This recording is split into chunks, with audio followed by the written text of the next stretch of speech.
नमस्कार। मैं गीता बंसल, सूरज स्कूल रेवाड़ी। आज का पाठ है हे भूख मत मचल, जिसको अक्क महादेवी ने लिखा है और इन्हें कन्नड़ की मीराबाई भी कहा जाता है, क्योंकि मीराबाई और अक्क महादेवी दोनों में कुछ समानताएं हैं। मीराबाई के आराध्य श्री कृष्ण जी थे और अक्क महादेवी के आराध्य शिव जी भगवान। लेकिन दोनों में समानता ये है कि दोनों ने शादी के बाद अपने राजसी ठाट बाट को छोड़कर अपने आराध्य के प्रति पूरी तरह से अपने आप को समर्पित किया और उन्हें अपना पति, अपना प्रीतम माना। तो यहाँ पर अक्क महादेवी जो हैं वो भगवान शिव की भक्त हैं और उनका ही संदेश लेकर वो आई हैं और ये बताने का प्रयास कर रही हैं कि भगवान ने, ईश्वर ने, परमात्मा ने जो ये अमूल्य मनुष्य का रूप दिया है, उसका लक्ष्य भगवान की प्राप्ति ही होना चाहिए, ईश्वर की प्राप्ति ही होना चाहिए। ईश्वर के प्रति संपूर्ण रूप से अपने आप को समर्पित करना ही मनुष्य का लक्ष्य होना चाहिए। लेकिन हम लोभ, मोह, माया, ईर्ष्या, द्वेष, जलन, अहंकार जैसे दुर्गुणों में फंसकर अपने इस अमूल्य मनुष्य जन्म को बर्बाद कर रहे हैं। यही चीज़ अक्क महादेवी अपने इन वचनों में, इन पंक्तियों में बताने का प्रयास कर रही हैं कि मनुष्य का ध्येय खाली खाना, पीना, सोना यही नहीं है। इसके अलावा मनुष्य का ध्येय होना चाहिए ईश्वर की प्राप्ति। जब तक हम अपने इन इंद्रियों को वश में नहीं करेंगे, तब तक हम ईश्वर को प्राप्त नहीं कर सकते। ईश्वर की प्राप्ति में ये इंद्रियां सबसे ज़्यादा बाधक होती हैं। तो इसी इंद्रियों को वश में करने के लिए जो चन्न मल्लिका अर्जुन यानी शिवजी भगवान की जो भक्त हैं अक्क महादेवी, ये बताना चाह रही हैं। तो मैं अब ये पंक्तियों को पढ़ती हूँ। हे भूख मत मचल, प्यास तड़प मत, हे नींद मत सता, क्रोध मचा मत उथल, हे मोह पाश अपने ढील, हे मद मत मदहोश, ओ चराचर मत चूक अवसर, आई हूँ संदेश लेके मल्लिका अर्जुन का। तो यहाँ पे अक्क महादेवी बताना चाह रही हैं कि मैं शिवजी भगवान का संदेश लेकर आई हूँ और अपनी इंद्रियों को संबोधन कर रही हैं। यहाँ संबोधन शैली का प्रयोग किया है। अपनी इंद्रियों को संबोधित करते हुए कह रही हैं कि भूख रूपी जो इंद्री है, प्यास रूपी जो इंद्री है, नींद रूपी जो इंद्री है, क्रोध रूपी जो इंद्री है, उसको कह रही हैं, उसको संबोधित कर रही हैं कि तू ये सब चीज़ें बंद कर दे। भूख से कह रही है तो भूख मत लग, प्यास से कह रही तो प्यास मत सता मुझे, नींद से कह रही है नींद मत लग मुझे, और मोह से कह रही हैं कि मुझे मोह मत सता, और अहंकार से कह रही हैं कि तू मेरे से दूर हो जा। तो ये जितनी भी इंद्रियां हैं उसको वो संबोधित कर रही हैं, क्योंकि इंद्रियां ही मनुष्य को ईश्वर भक्ति से दूर करती हैं और ईश्वर के भक्ति में बाधाएं उत्पन्न करती हैं।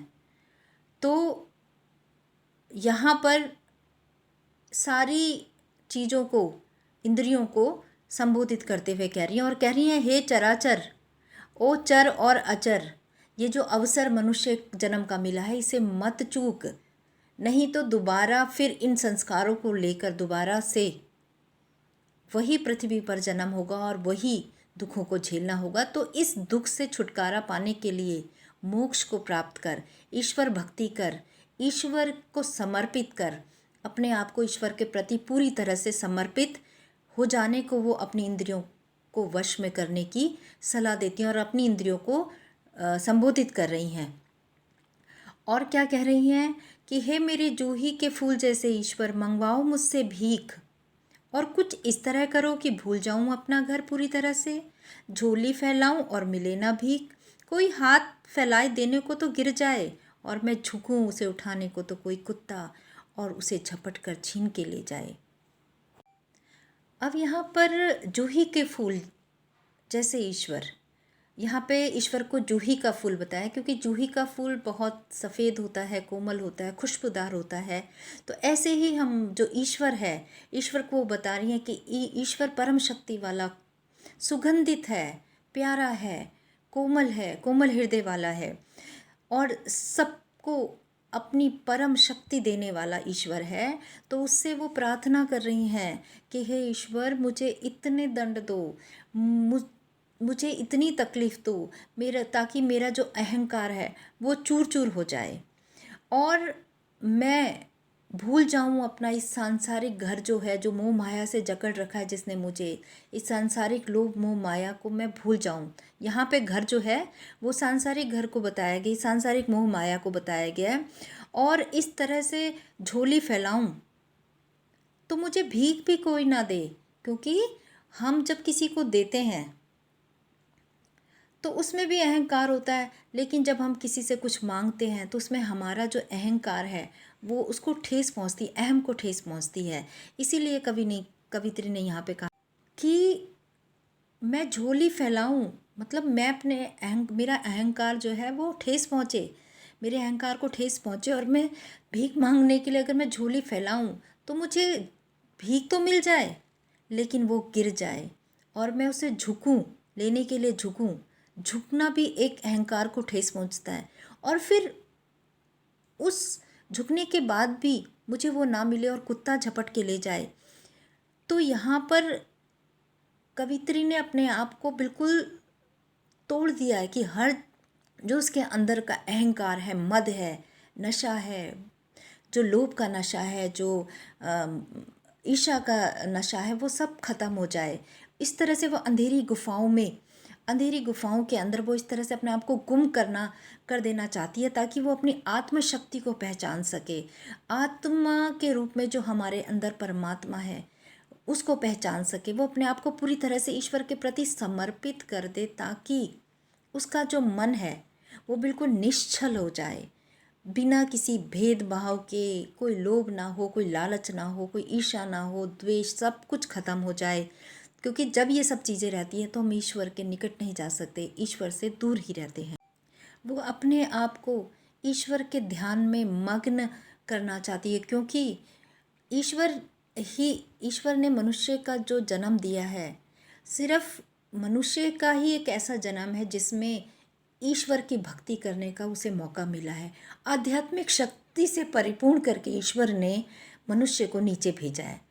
नहीं तो वो सारे काम जो मनुष्य करता है वो सारे काम जानवर करता है। फिर जानवर और इंसान में फ़र्क क्या है? जानवर और इंसान में सिर्फ एक ही फ़र्क है, एक ही अंतर है कि मनुष्य को ईश्वर ने आध्यात्मिक शक्ति से परिपूर्ण करके भेजा है, और उसका एक लक्ष्य निर्धारित करके भेजा है कि वो उसके करीब रहे, उसको प्राप्त करे, उस पे पूरी तरह से समर्पित हो जाए, और इन इंद्रियों के वश में ना पड़कर अपनी इंद्रियों को वश में रखे, ताकि उसको ईश्वर भक्ति में आने वाली बाधाएं जो हैं वो दूर हो सकें, उसकी बाधाओं, ईश्वर की प्राप्ति में जो बाधाएं वो दूर हो सकें। और ये तभी हो सकता है जब हम अपनी इंद्रियों को, इंद्रियां यानी सेंस ऑर्गन्स जो हमारे 5 है, जैसे आँख, नाक, कान और जीभ और स्किन, ये जो हमारी है त्वचा, ये हमारी इंद्रियां हैं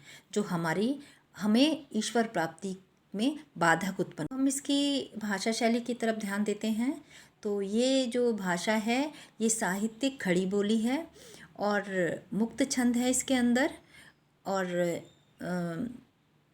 तड़प मत, त और त की आवर्ती है इसके अंदर, और क्रोध मचा मत उथल। तो यहाँ पे जो है वो अनुप्रास अलंकार की बहुत अच्छा सा प्रयोग कर रखा है कवित्री ने, और ईश्वर को जूही के फूल के समान बताया है यहाँ पर। तो भाषा जो है सरल है, स्पष्ट है, बहुत प्रभावपूर्ण है, और कवित्री ने ईश्वर प्राप्ति के लिए जो इंद्रियों को वश में करने का जो मार्ग बताया है वो एक सच्चा मार्ग है। और अक्क महादेवी ने ईश्वर को प्राप्त किया है, इसलिए वो संबोधन शैली में मनुष्य को एक सलाह भी दे रही हैं कि अपने इस मौके को, मनुष्य रूप के जन्म को जो मिला है, अमूल्य जन्म मिला है, उसे यूं ही खराब ना करें।